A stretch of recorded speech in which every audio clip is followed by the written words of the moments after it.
I O P hai kia I O P hello nhớ xong rồi nên so lên sơ tùa lần đó cũng dùng mò da nữa nhớ rồi lần đó cũng dùng bài bài nữa nói giờ là quá chiều bây giờ là ship về nó đi ê giờ từ tự nhiên to chị tự nhiên to ít quá lắm to ít quá ok chị cũng cho chị cho nữa chị lại cho chị cho chị muốn chị cho nó chị cho ít quá là giờ hai tia lên từ nó chí sâu đi nó cũng tua chí sâu lại tua chí sâu lên từ giang chị lên từ tới của nó phải đó chị sẽ nên thôi rồi chí từ sẽ lên từ cho từ giang thì phải có một tập phán tao có thể cho đó lại cho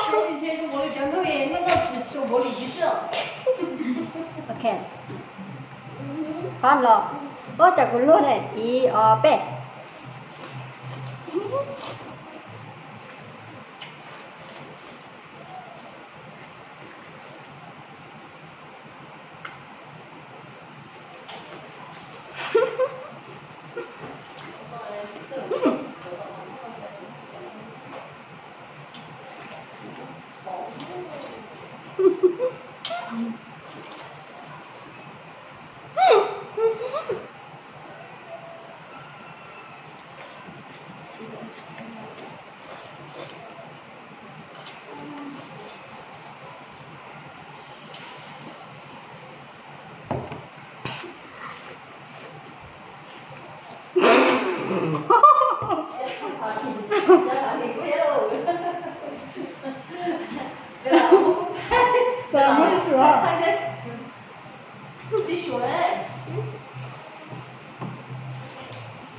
Ồ, phải không?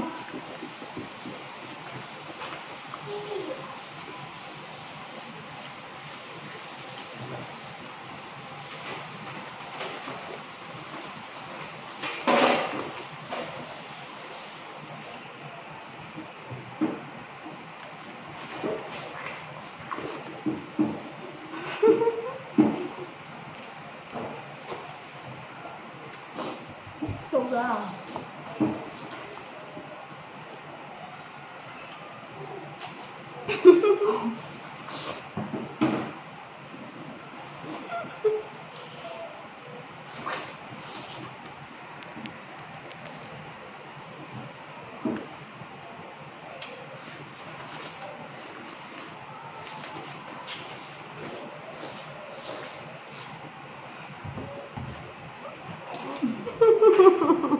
Thôi cái đó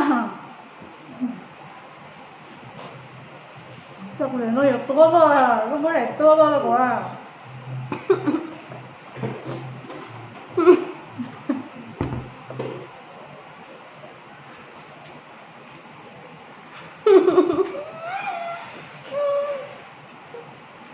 chụp lại mất tay cho rất ghê gớm một đây đó Cứ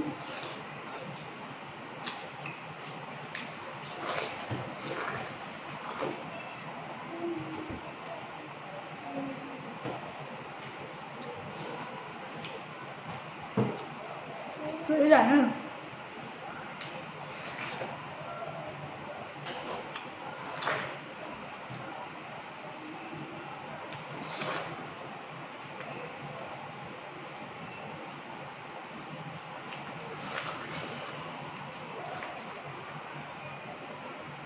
Tôi kẹp này cần.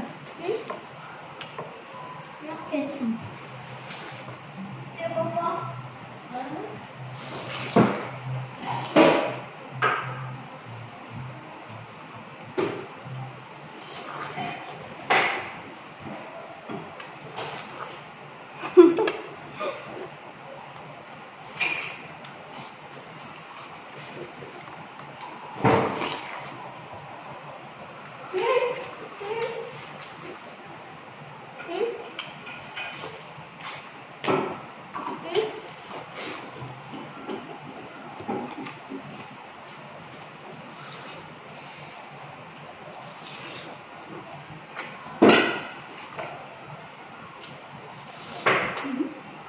Mấy cái sụt nữa à?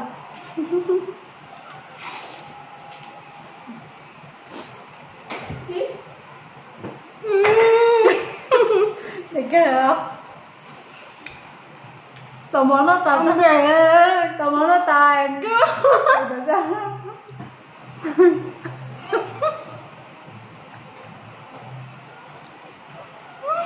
Chị chưa? 얘가 she is mom. No. 다시 좀 쉬고.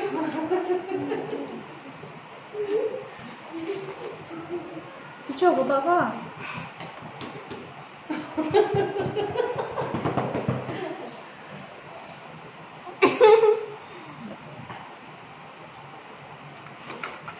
Suy đánh tò mò cho mà khi là nó chụp liêu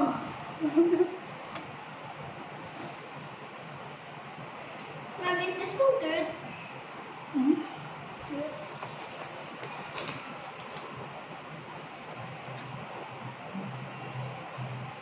Ra mười con mười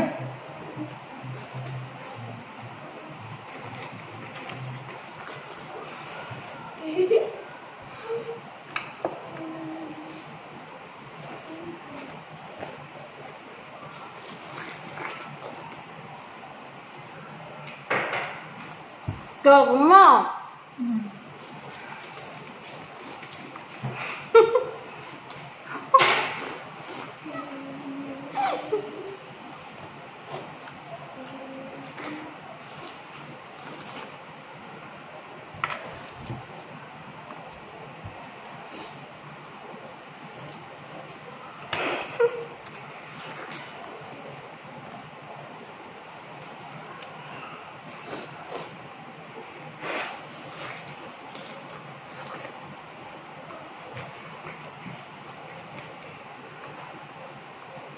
trời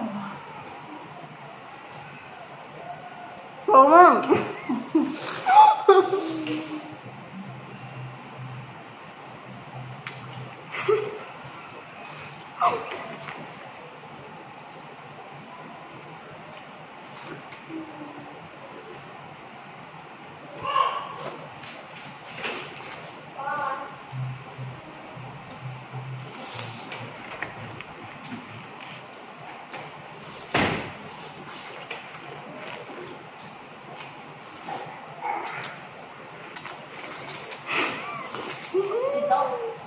Ito. tả Ito. Lola. một con mà đi chúng tao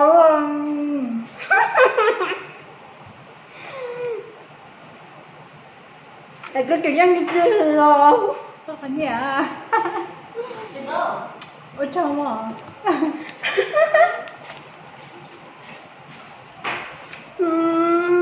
tao chỉ tao chồng gì à Ít bữa là. Ok, cùng lấy chơi ăn lại dân kia. Không có thì của tôi vô rồi nhưng nó chỉ dân chỉ cho liều. đua thọ Ok. nói mà Chị ước kể tôi là nó tài lên nó là sư chị ăn lại cho tôi dân này nữa. Vì cho nên vô những dân cho liều kìa. Em bó. chỉ là Ok, dạ vâng, xin chị rồi. Rồi cũng là đi sức rằng và nó lừa dạo gì thế nào thế. Chị Hả? từ giờ chỉ dân của trò nó. Chị bé xin chị linh đã nó bài. Giờ lên xong sự tùa lừa dạo em lại ước chờ nó gì em lại. nó nhìn rồi giờ chờ nó mình chỉ cái sẵn đó cái cuối chỉ cho em lại liều thì chỉ là chủ lọ với con kể là gì đó nên sai thế chỉ một vấn nước cũng dân nào cái giờ bye xin chào xin chào